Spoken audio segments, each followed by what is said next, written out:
especially in your industry, right? Like it's so like you can see the results. It's either they're results or they're not results. I think what's more important, Mina, is the way you actually drive those results. Because it'd be Mm, very easy for someone to drop 30 pounds in 30 days. So that way the coach can market, hey, my client lost 30 pounds in 30 days. But you just mm, completely messed with their mental. Like their relationship with food is forever ruined. Their metabolism mm, is probably gone because you starved them and made them 3 hours of cardio.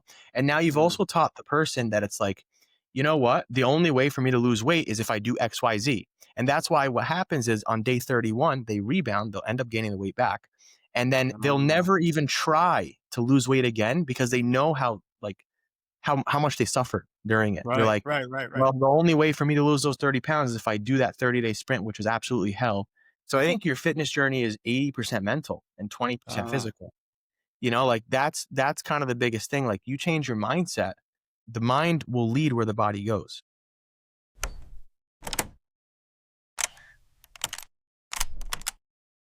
Welcome back to the Calling Code with Mina Salib, a place where we speak to and learn from people who are driven by excellence and led by faith. In this episode, I'm super excited to be joined by entrepreneur Mina Estafanous, founder of MeFitness, a fitness coach and a wellness creator whose discipline and authenticity have inspired hundreds to pursue strength with purpose.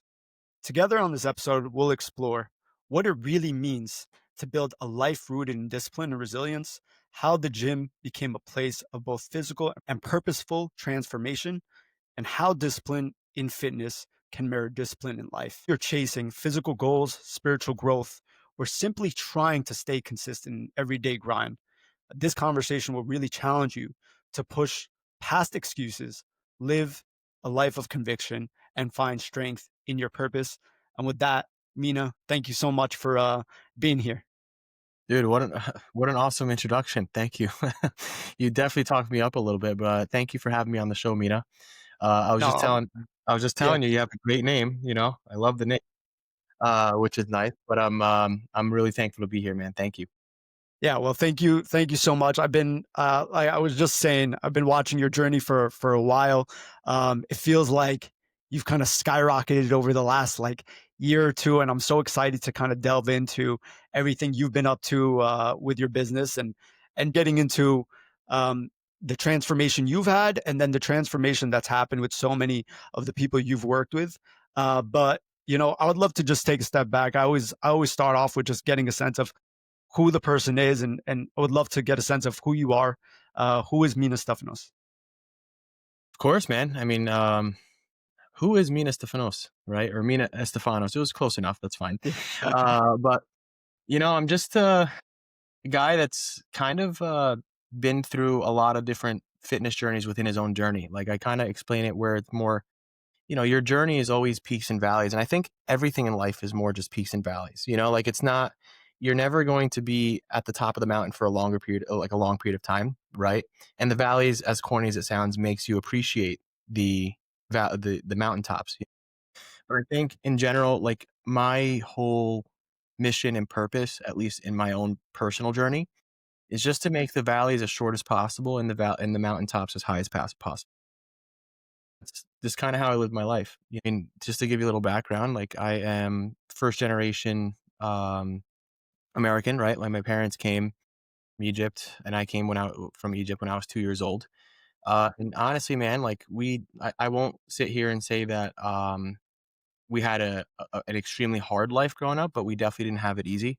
My Hmm, parents kinda gave up everything, and it's interesting that we forget that as first generations where, like, our parents came knowingly giving up their lives for us, you know what I mean? Like, they knew absolutely. that. They knew that they weren't going to go on these expensive dinner dates, restaurants, whatever. They knew that they weren't gonna be on these vacations every couple months, but Right. they did that for us, So Hmm, growing up, like, my parents worked their asses off, like really did, and they gave us everything. And at a young age, I think for me, if speaking on entrepreneurial journey, my first job was when I was like 14 or 15 years old, you know, and my whole thing was let me at least take care of myself because I have two younger brothers and I don't want to be a burden on my parents. They're both teachers, and we lived apartments here, apartments there in Jersey City, Bayonne in Jersey, and the whole purpose behind that was, you know what, like, let me take on as much responsibility as I can for myself and for my family so I don't feel like a burden for them, you know? Yeah. That's Yeah. kinda what sparked the journey in terms of entrepreneurial, where it's funny when I say that when in essence I really was just a waiter and a Yeah. busboy, you know? It's Um, funny, actually, a lot of entrepreneurs start out exactly like that, right? It teaches them the grind, so, yeah, yeah, I think so that's the thing, like, it's like my parents really taught me, like, again, we didn't have much. Like, we definitely didn't have much. But they taught me something invaluable, and it's work ethic. Like, at the end of the day, it's like you work hard, and you try, you're, like, really albeit keeping in your faith, but just work, and whatever you want, you can achieve with just the right amount of work ethic and consistency. That's it.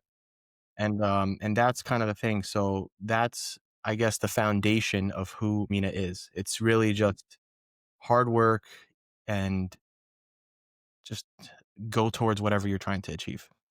I love that, and I love that, the model is our parents, right? And your parents in this case, and, I think about, why I do what I do, and oftentimes it's like, man, if I don't expand on what my parents did coming here and sacrificing everything like you just mentioned, it's like, what the hell did I do? What did they It's do all it a waste. for, you know? All a waste.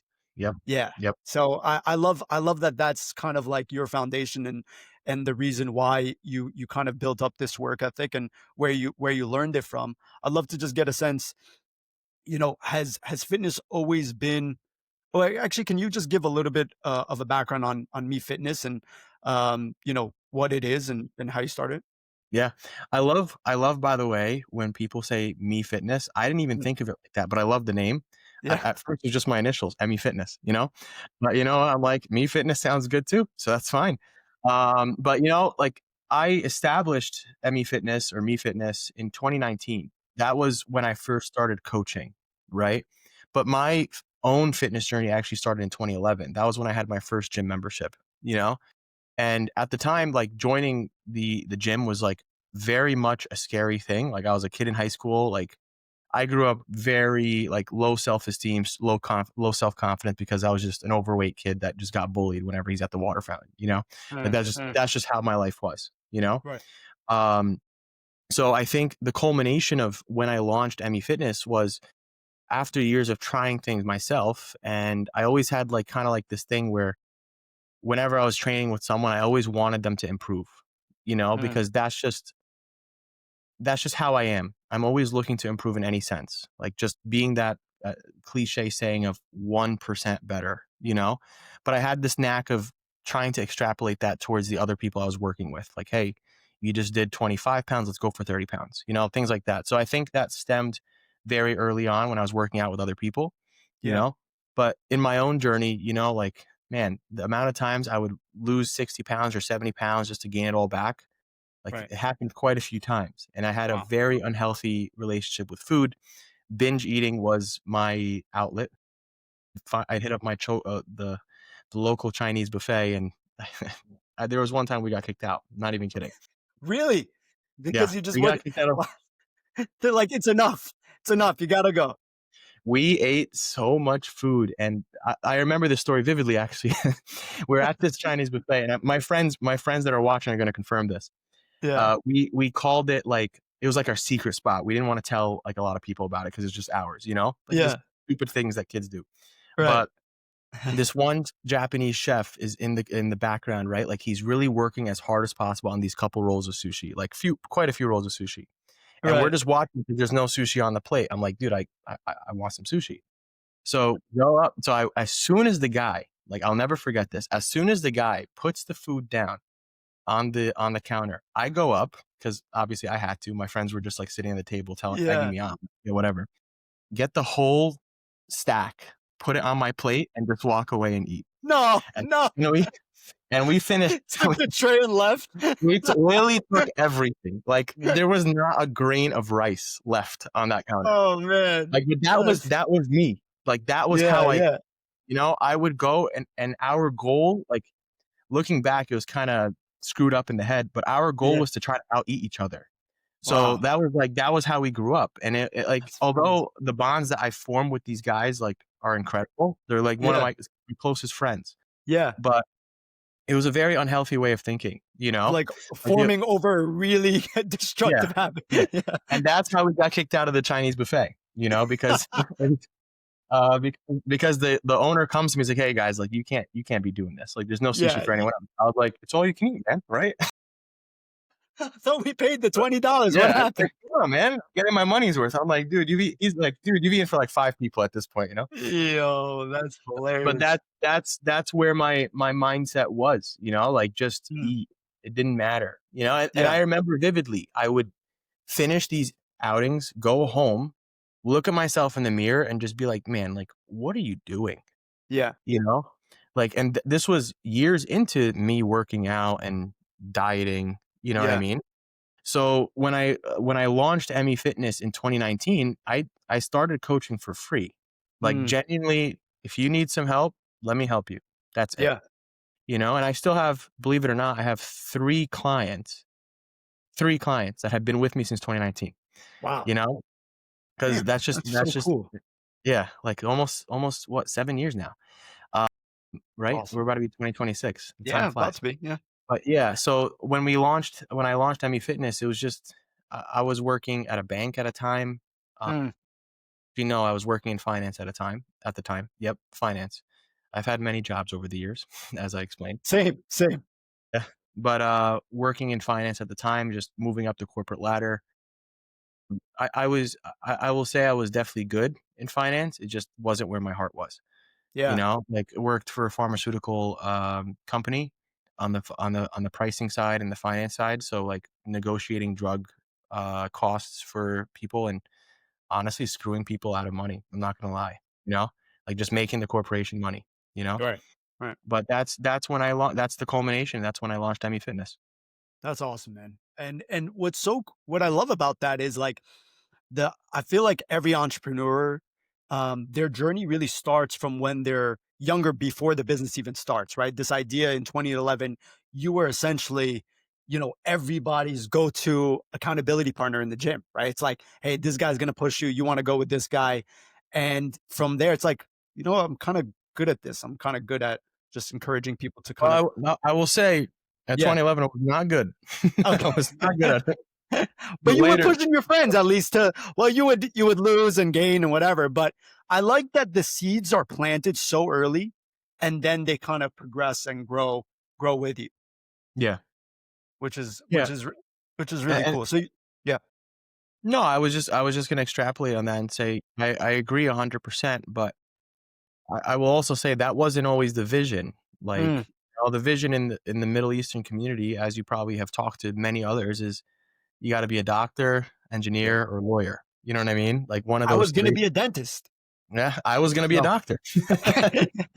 I went to, not a lot of people know this. I actually majored in biology for a year and a half. I was doing pre med. I You majored know. in biology for 4 years. And then by the fourth year, I was like, I'm not doing this anymore. Sorry, keep going. It's just funny. No, It's no. like I mean, it's a it's funny. narrative. It's exactly. It's funny the similarities because I think now is a lot more open minded in our culture. But back then, like that was all. Like owning a business, especially like an online business, was unheard of. You know. And when someone says like straight up, when I transitioned to finance and business altogether, the idea was, oh, you're gonna own a business, like you're gonna own like a mom and pop shop on the street. Like that's the thinking, you know. When in my head I was like, no, like that's not the vision. Albeit it wasn't, ME Fitness still wasn't the vision when I graduated college, but it was definitely something I was interested in. But the community, I think now is a lot more open minded to different avenues, and I think that's just how the society has kind of delved into, like kind of gone into. But back then, it's like doctor, lawyer, engineer. Pick one of these three. That's it. You know?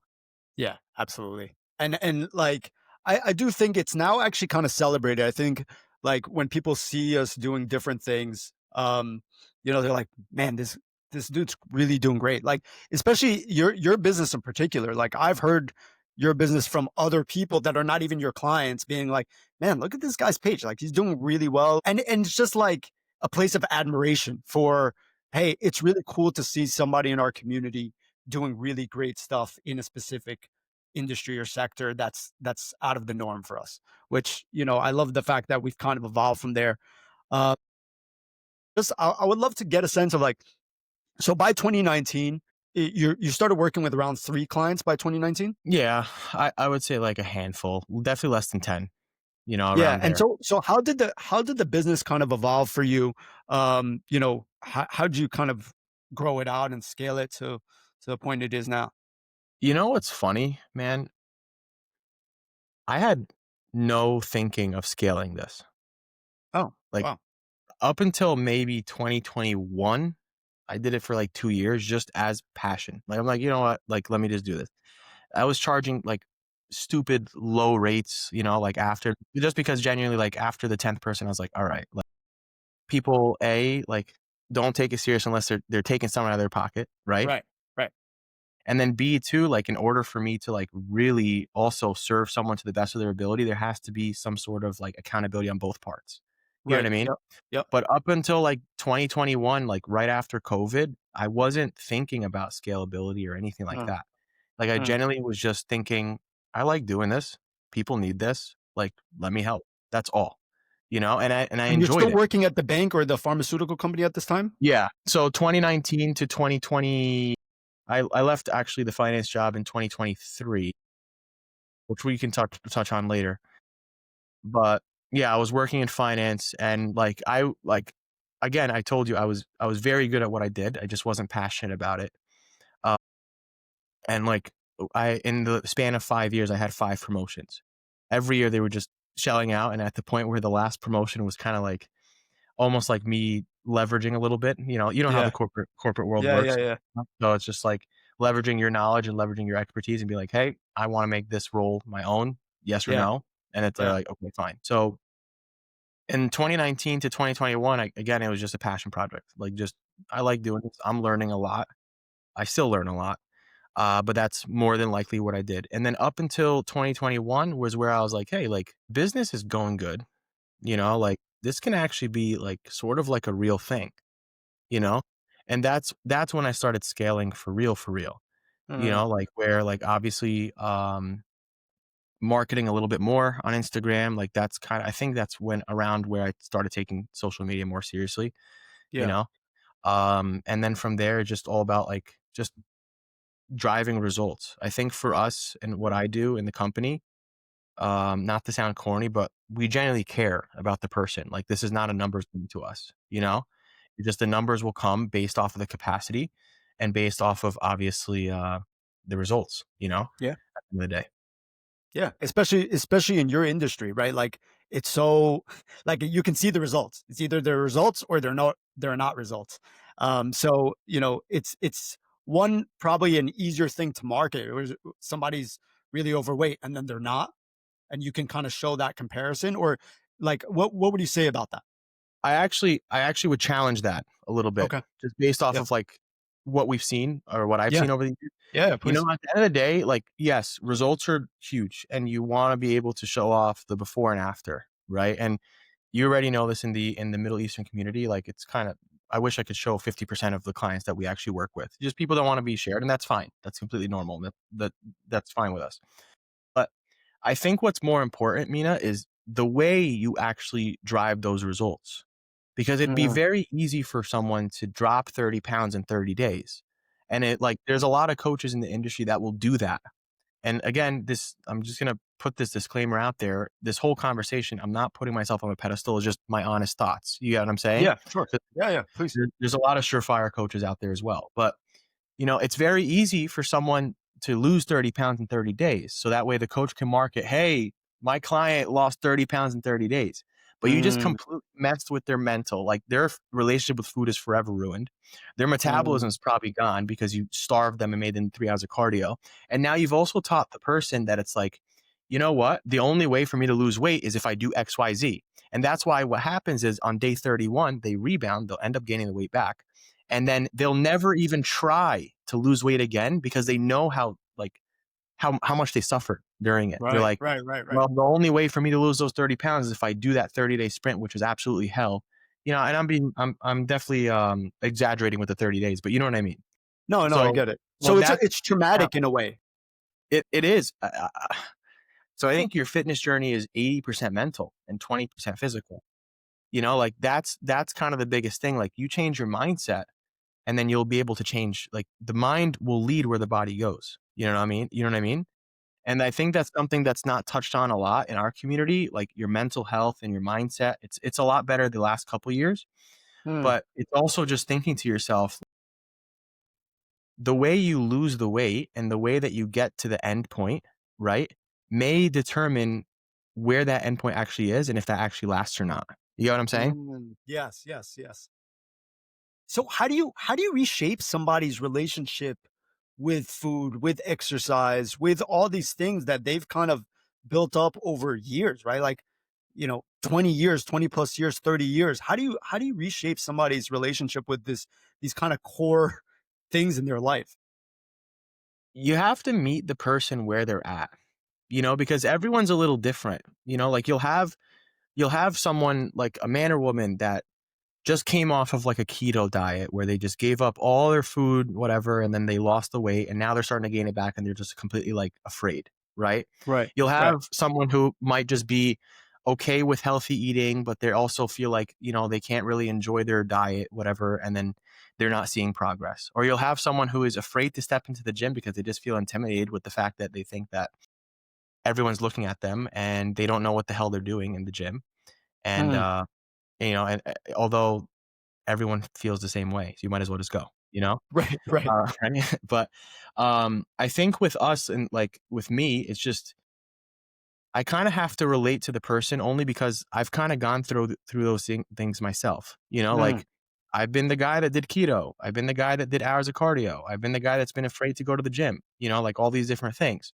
So, when you meet them where they're at, then from there, it's like undoing small notches, and having them feel like their world won't turn 180 degrees. You know what I mean? Mm. Because if you come to me, Mina, right, and you're just like, "Hey, I wanna do XYZ." I'm like, "Yeah, well, everything you're doing is completely wrong. You're gonna have to completely live a different life." You know what I Right. mean? You're gonna be like, "What the hell? Like, what is this Yeah. guy on?" You know? So Or I might not want to do it, right? Like that might yeah, scare me off. yeah, because I feel like as a society, what we do, and again, this has a direct relation to entrepreneurship. We feel like we can only go one way. That's it. If you want success on your fitness journey, if you want success in business, if you want success in anything, there's only one path you can take. When in reality, there's like 40. Yeah. You know what I Yeah. mean? And you just pick the path that maybe the path might be a little longer. Maybe the path might have a little bit more winding turns than the others. But at the end of the day, as long as you get to your end goal and it fits what you're looking for, maybe you like taking those twists and turns. I don't know. That's all that matters. You know what I Yeah. mean? Yeah. That makes a lot of sense. And so like from your best performing clients, right? What are the things that you've seen? What are the similarities in those people or in their journeys with you that have allowed them to keep whatever the weight off, the muscle on, whatever to continue to evolve in their fitness journey as opposed to kind of like relapse or go back? Yeah. That's a great question because I think success on your journey is first realizing that your fitness journey is just a fancy word for living a healthy life. Like you're not gonna go on a fitness journey for 6 months and then think to yourself, "All right, I did the journey. I'm good." Yeah. It's like, well, Yeah. I hope you live a longer life than 6 months, you know? Yeah, So it's like yeah. there's that. But then it's also just understanding it's like, the success behind any diet or any training, if you really zoom out of the time frame, it's the success measured 2 years from now. Like, Right. okay, am I able to do this 2 years from now or something similar, you know?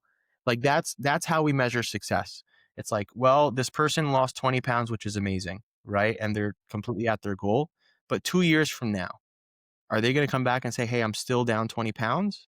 Or are they Mm, gonna have that example of the 30 pounds in 30 days where, yeah, day 31, I was screwed, you know?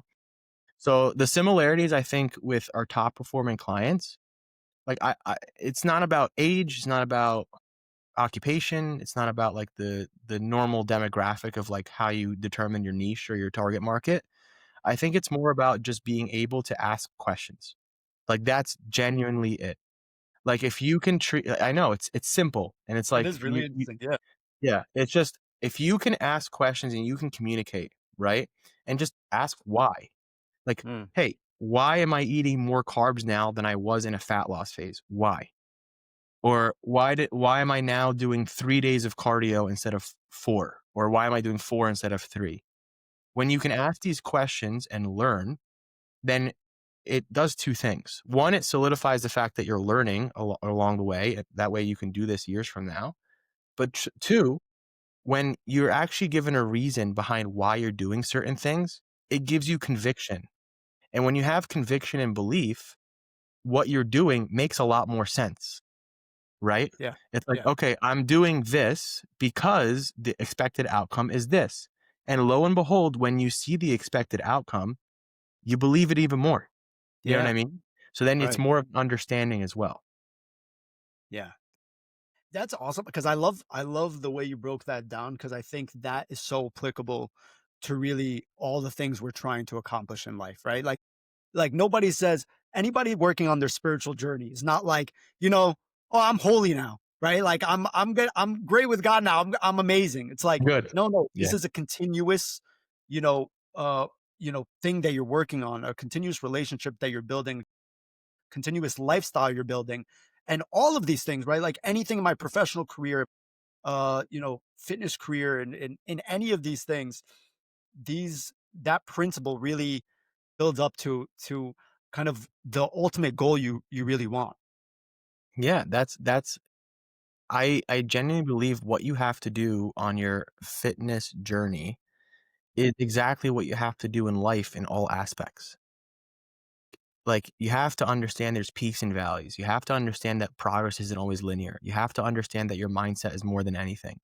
And that's whether you're again, you're building a business, you're going for promotion at your job, you're living a better spiritual life, or you're trying to lose weight and gain muscle. Doesn't matter. The premise behind life in general is just improvement. And there's so many examples of that, like, in everywhere, you know what I mean? Yeah. Yeah. Like, especially on your spiritual journey, and even, like, if you wanna take that aspect as well, it's like, God doesn't expect you to, like, flip a switch, be 180 degrees, and that's it, Right. you're done. You're done cold Right. turkey, Right. Like, taking it from that route as well makes a lot of sense. Yeah. And so what happens though with like a client that kind of relapses, gets back to like you said, right? You lost 60, 70 pounds and then you gained it all back. What happens when you end up gaining it all back? How do you get yourself out of that? Because I think from like a psychological perspective, man, like for me, I would be like, damn, I went all the way here and then I tumbled all the way back down, maybe even lower. How do I do this again? That happened to me so many times, Mina. Like, Yeah. so Yeah. many times where I lost a tremendous amount of weight, and I have pictures on my Instagram and stuff of, like, over the Yeah, years, yeah, I like, saw them. Yeah. 2017, I'm fit, 2018, I'm fat, 2019, I'm fit, 2020, I'm fat, Yeah. So it's, like, all these different things. I think number 1, right, is just understanding that no amount of regret or guilt can turn back time. Elon Musk hasn't, invented time travel just yet, Yeah. Right. So it's like until he does, you can't turn back time and you can't change the outcome. You know what I mean? But what you can do is understand why these things happened. Like what was causing you to gain the 10 pounds, then the 20 pounds, then the 30 pounds. Usually, like the first 50% of the weight that you gained is because you think to yourself, "Oh, I'll just flip the switch and get back." Mm, That's the mm, first thing that people think. It's like, "Oh, interesting. I'm down 40 pounds. Now I'm down only 30, but you know what? That 10 pounds, it'll be easy as soon as I get back." R It's like almost right. like you completely let go of that sense of urgency in your life, right? Mm, That's the first thing. Then the second thing as well is like now you wanna take a deeper look if you're past the 50% or like whatever it is. mm, Maybe the way I lost this weight was kinda artificial. Like, it wasn't a real weight loss. Like, I did some crazy thing, the 30 pounds in 30 days, right? Maybe that methodology behind it just set me up for failure for the very beginning, you know? I was too restricted. Like here's a perfect example of like what I used to do, right? Monday through Friday, I would be perfect on my diet, man. Like I'm telling you, like not a gram over. Like my mom offers me macaroni bechamel. I'm like, Mom, get that out of my face. You know, like no, yeah, not right away. No, no, my mom, God bless her soul. She learned to like Yeah. when he's dieting, don't even offer. Yeah. Anyways, but then Friday night would come and like we'd go out with my friends. I remember this vividly. We'd go to Applebee's. We were all Yeah. broke at the time, man. Like we had Yeah, no money. yeah. So we only We're go all in Applebee's. I was in the Applebee's in Queens. Don't worry. We're Yep. all in But we're Applebee's. like, so you already know half apps, you know, how Yeah. amazing it is. Yeah. Yeah. You I gotta get would there go after 10. Yeah. Yep. I would go to half apps and believe it or not, I would start with the light and fit menu that they used to have, the under 500 calories. Yeah, Be yeah. like chicken and like a piece of like small ass piece of potato. That's it, right? Yeah, yeah, yeah. That's what I would have. Then I'd see all my friends around me eating the wings, the quesadillas, all these different things. And because I felt so restricted that I was like, man, like I wish I could have that. All it Mm. took was one bite. One bite. And then before you know it, it's like the sushi chef guy. Yeah. I'm dogging everything. Yeah. 10,000 calories later, you're like, I'd go home, same story. I'd go home, look at myself in the mirror. What the hell did you just do? The next day would come, Saturday, maybe you have an event or something. You eat a little bit off plan. That whole day's gone. Sunday comes and you're thinking to yourself, I'll restart Monday. You know, I'm already far. It's because of that over restriction. So what I'm getting at is like trying to identify like how did you lose weight the first time, and do you really think this was something that's sustainable? You know, and the answer probably is no. That's why. So it's not until you understand that you're going to continue to be on this cycle of lose weight, gain weight, lose weight, gain weight.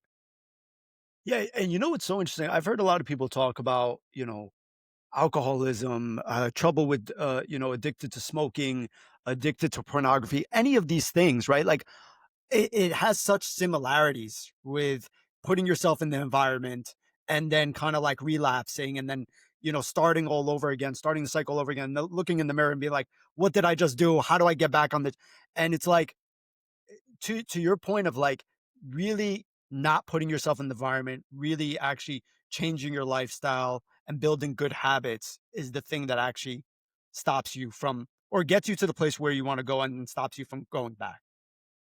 It's changing up here, man. That's what it is. Mm, It's uh, changing your thinking and controlling your thoughts.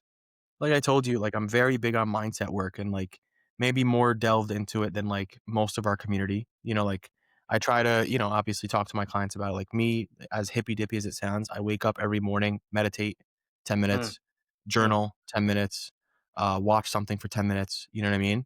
Like really like, I'm talking about like positive affirmations. Like I'll speak out loud to myself sometimes. That's just yeah, how I yeah, am. That's how I'm wired. But I do that. It's almost like rewiring your brain and your thought patterns. You know what I mean?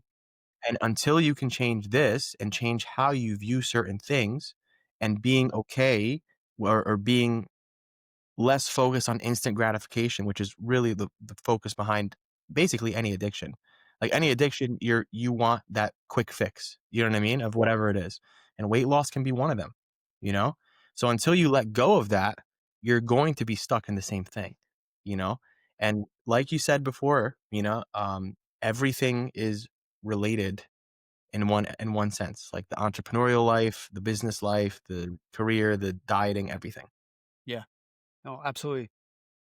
Man, I love this. Man, you just provided a lot of serious insight. Like my brain is just churning. So you're where you're at now. You're one of the most successful fitness coaches in the space, very up and coming. But where do you take this? How do you continue to grow it? How do you continue to scale it? Where do you want to go with it? Um, yeah, what does that look like for you? So for me, I think it's all about personal development. At the end of the day, that's what it is.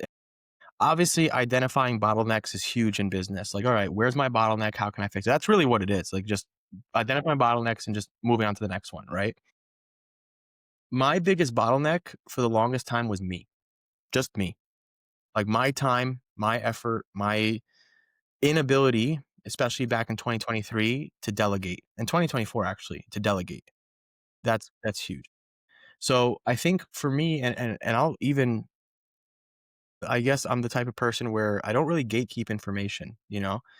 Uh, and like, I'll be very open with this too. Like in the past year alone, only on personal development, I'm talking about mentorships, I'm talking about like just knowledge, courses, whatever. I spent over $200,000 just on that alone. So like business mentorships and stuff like that. And the reason behind that, and that investment, it's an investment. It's not even a spending. But why I've invested in myself is to continue to grow. But how do I continue to grow?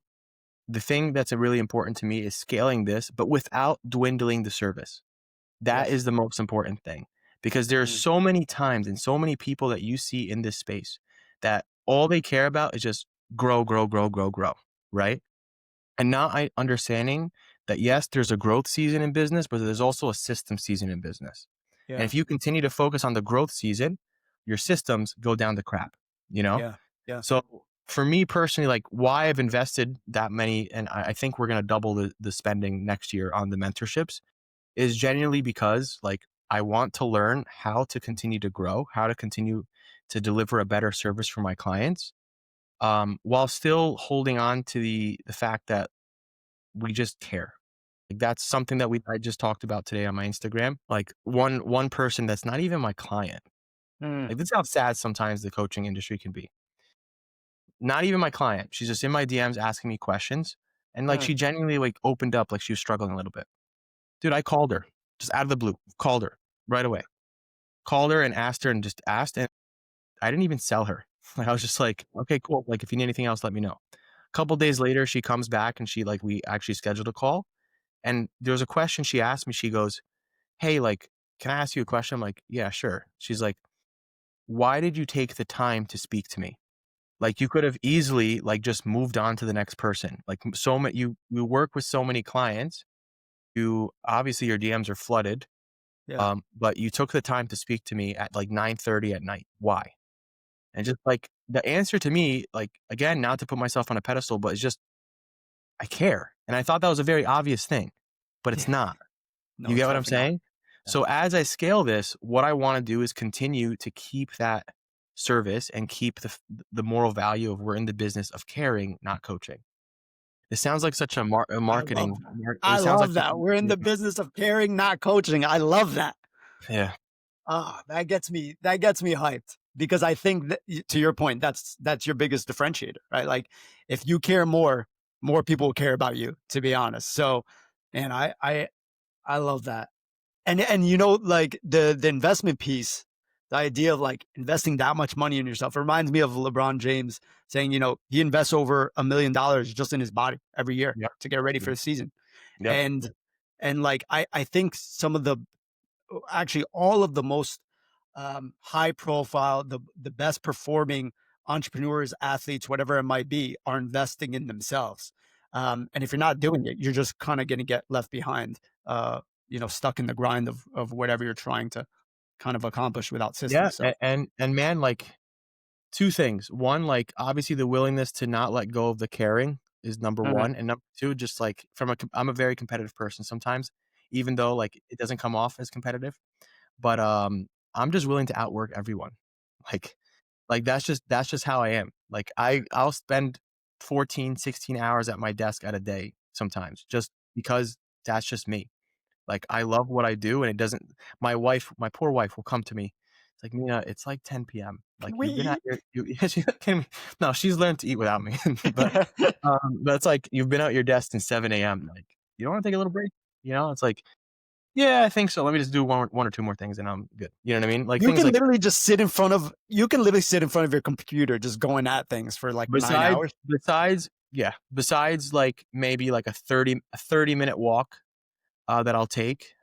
Like my calendar, man, if I showed you is just every hour, every minute is just dialed in. That's how I have to be. You know what I mean? And then It from makes the sense though. It makes sense because I know so like some of my friends are, you know, some of our mutual friends and also your clients. Um, you know, they'll be like, yeah, he just randomly hits me up and make sure, hey, how's everything going? Are you doing what we talked about? No, why not? So I'm like, yeah, this kind of makes sense, you know, yeah, given yeah. how I know you work. Yeah, but it's also just like, as well as understanding like you can't do everything, you Mm, know? So that's what I've learned, I think, especially from the mentorships that I've invested in. Like, not a lot of people know this, but I have a team of 13 employees. Like, that's my company right now, you know? Whether it's assistants that build my calendar for me, whether it's my assistants that make sure like we have like a whole bunch of QA processes where like if a client asks a question or if a client submits a check-in, like, Mina, you missed one here, you know, like things mm, like that, just to kind of continue the process up. I have assistants that help me with Instagram, social media, editing teams, things like that too. mm. But I think that was my biggest game changer and something that I'd give advice to anyone. It's like, if you really want to like be successful in your realm, you have to be able to buy back your time, like Dan Martell says, you know? It's like, buy back your time and be able to throw these tasks that don't really serve you in a way where it's like, building my calendar. I just tell my assistant, hey, I have this on this day and this on this day, build that in. Cool. Done. You know what I mean? Like things like that. That's extremely important. I love Dan Martell, by the way. He's like one of He's the cool. goats right now. No, He's awesome. I ran into him. Really? Where? I was in Kelowna. Oh, And cool. we were there for a mentorship back in April.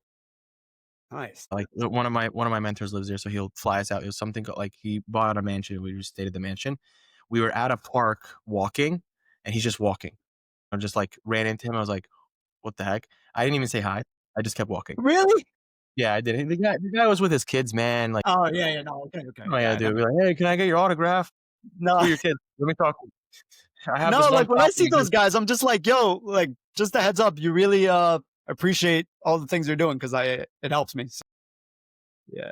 No, he's awesome and he's faith driven, but also like very practical, very and just I love his resilience and his whole story. But anyways, but so you have a team of 13.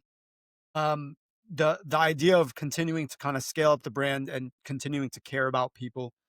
Um, I would love to just get a sense if you had to give a piece of advice to somebody who's on the fence, should I get started on something that's out of my career, out of the thing that I studied, out of, the thing I've been doing for 10 years?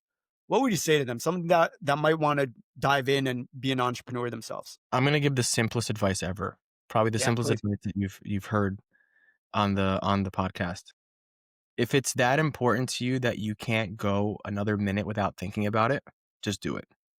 Like, if it's on your mind consistently, just do it. I'll give you and one thing too, especially since we're having a faith-driven discussion, dude, pray about it. I'm gonna give you a story that I don't think I talked about ever. I think I wrote it in a caption once, but that's it. Um, we so 2023, I had been working from home for a long time, and I'll say this, my boss already knows this. We caught up all the time. I got to the point where I only really reported to the director of finance. Like, that's it. That was my only higher up. So I was definitely delegating Yeah, and, you're doing well. Yeah. making use of my time too. You know what I mean? So I was working finance on the side, but also growing my coaching business. You know, so July of 2023 or June of 2023, they actually tell us like, hey, we're going to require you to come back into the office 3 days a week. Mm, And I thought to myself, no, I'm not doing that. You know what I mean?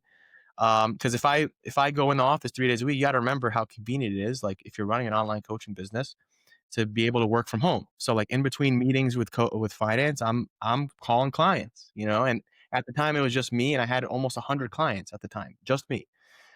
Like, literally editing wait, everything. literally just you? You're managing 100? Okay, Yeah, wow. it Okay, was keep going. me, and at the time, I also had an assistant coach. He's our head of training now, Mm, but like, he was still being trained. Like, he wasn't like all in kind of thing just yet, impressive. as he is now. Yeah.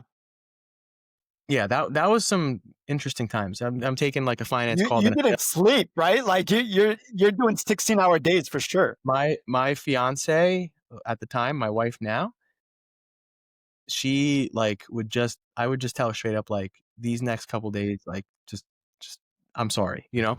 But anyways, so That's what we call the ride or die. That's what we call a yeah, ride or yeah, die.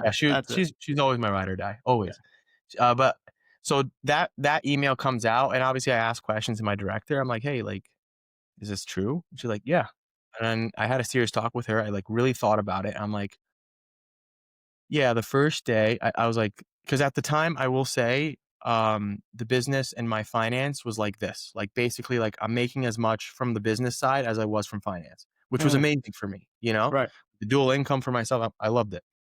But I also thought to myself, I'm basically at my ceiling at finance. Like, unless the director leaves, which I knew she will never leave, um, there's no way I'm moving up anymore. Again, like, that's from a mentality of just constant improvement, constant improvement. You know what I mean?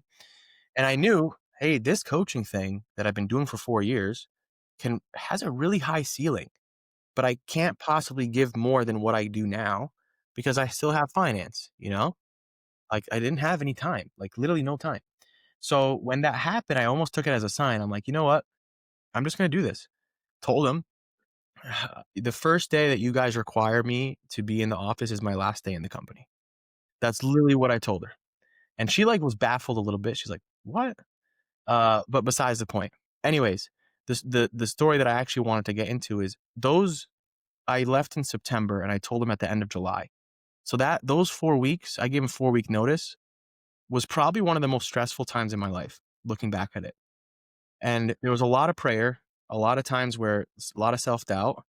And at the time when I told my friends, there's a lot of my friends, which I still love to this day, told me not to do it. Don't do it. Like, straight up, you have a great position, don't do it. Even my parents were like, "What? Why?" Yeah. You know? Yeah.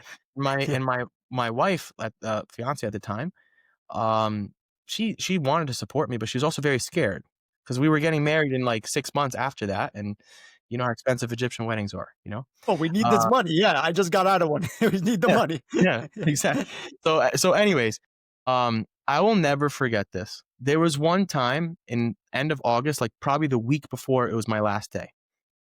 I was having, like, a very, like, intense prayer. Like, I'm talking tears down my eyes. I'm like, "God, like, just tell me this is the right choice. Like, show me something that solidifies, like, I'm doing the right thing." Because you have to remember, like, I was living on my own at the time. I didn't live with my parents. It was just me. Like, I had moved out at the time, so I'm taking care of my rent, my car, my this, my that. I get, like, since, like, 16 years old, that's what I did. So I'm having this prayer, tears down my eyes, and I'm just like really intense, and go to sleep. Okay.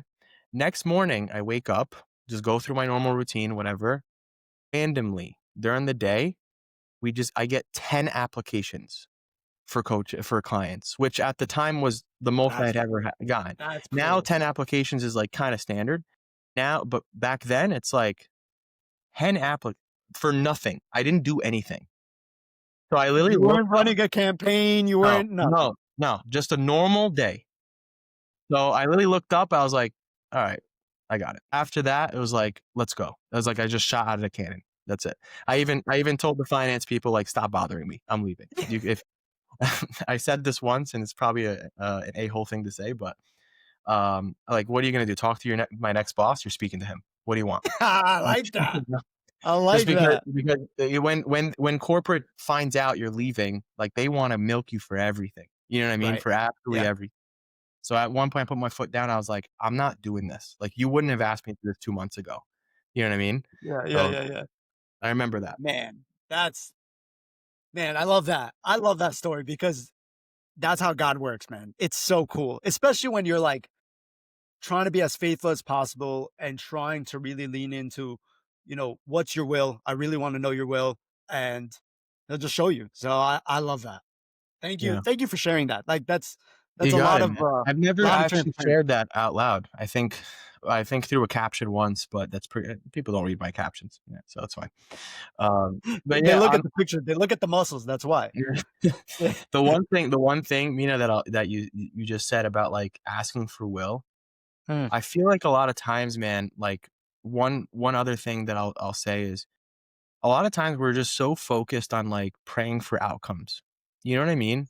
Like, it's like, pray that the business does X amount per month, right, this month, or pray that, I get this promotion at work, or pray that I pass this exam at school, you know? But I think what's lost out on a lot is the fact that why not ask God for the skills to do so? Like, why not ask God for the wisdom to do so? Like, God, give me the wisdom to be able to lead my team and to be able to lead my clients to like whatever their goals are, right? God, give me the strength and the grit to be able to study hours on end to pass this exam.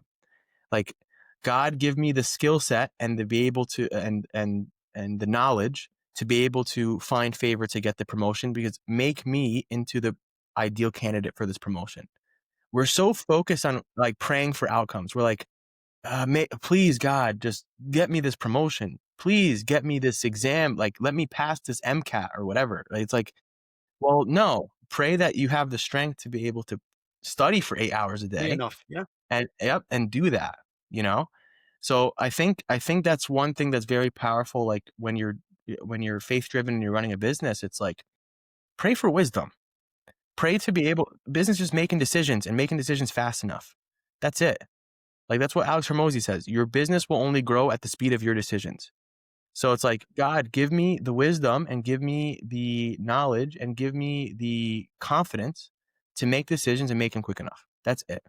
Like, don't ask God, bless my bank account with $1 million tomorrow. Like, that's not gonna happen. Man, I'm super grateful to, you know, that you came on today and we're just able to delve in, and you've been very generous with what you're willing to share. Cause I think a lot of people, to your point, they gatekeep or they're just, not comfortable enough to share a lot of what they believe or what got them to this point. So I feel just super I feel like this is like a selfish thing, like a selfish platform of like, Yeah. man, I'm taking in a lot of this knowledge and I'm like, yeah, I need to do a lot of this stuff. So No, thank you, thank you. dude. Thank you for having me. Thank you for letting me speak. And I'm the exact opposite of gatekeeping. And one thing I'll say for this to go when this goes live is like, if you need, even if you're a coach, even if you're a direct competitor with me, I don't care. Like, I genuinely just want you to succeed, you know? So if you have a question, just DM me. Like, that's it. Like, the mentorships that I'm in and things like that, I'm with like other fitness coaches. And you wouldn't believe the amount of times that I spend, and like obviously people spend with me. We just hop on a Zoom call and just talk and give advice. Yo, this is what's working for me. This is what's not working for me, whatever. That's the one thing, man, that I wish we were better at in our community. Like, I'm talking about this mentorship obviously has people with different ethnicities, beliefs, things like that. But people are just so willing to give. And a big moral value is giving without the expectation of receiving something back. You know? Absolutely. I think that's like really important. It's something that's lost out on because when you are afraid to give, that means you're in a place of scarcity where you feel like you don't have enough for yourself. But when you're willing to give and not expect and not afraid to give and not expecting anything in return, now you're in a place of abundance. And abundance is what really brings the blessings. So that's Absolutely. my last 2 cents, I guess. I love that. We'll wrap it on that. But before we go, we got Yeah. 2 more minutes. I would Yeah. love to just do kind of a rapid fire with you. Yeah. Get Let's a do it. little bit of your Let me get a thoughts. sip of coffee. I'm ready. All right, let's do it. Actually, I'll have some coffee as well. Cool. Yours was blacker than mine, but um, I just pour it at this that's like straight that's the real straight strength right into there. my veins. I'm just straight into my veins. Exactly. All right. So first one, you rather grind in the morning or at night? Define grind. Grind like I'm gonna do my best work. When am I doing it? Night. Nighttime. All right. Old. Morning, my first 3 hours sorry, morning, my All first right. 3 hours of the day is just me. Like from 5:30, 6 o'clock to, like 8, 8:30 is my time. Like, that I'm able to fill my own cup so I can pour it into others. That's how I have to do it. Love that. What's your favorite cheat meal? All of them. I don't discriminate. I mean, honestly, there's never a time where I don't wanna have sushi. Like, so I'll go for sushi, but I can't forget about a really good burger, like a really good burger. You know what I mean? Go to Ashaval. Ashaval has maybe the best burger I've ever tried. It was Where so is good. that? There's one in the city. It's Okay. fire. Okay. Fire. Done. I'll send it to you. It's I fire. might go. I might go this weekend. Text it to me, please. Okay, I'll text it to you. All right. Gym songs that hype you up. One gym song. If you had to do your best rep. There's so many, so many. Because actually a big fan into like metal and rock.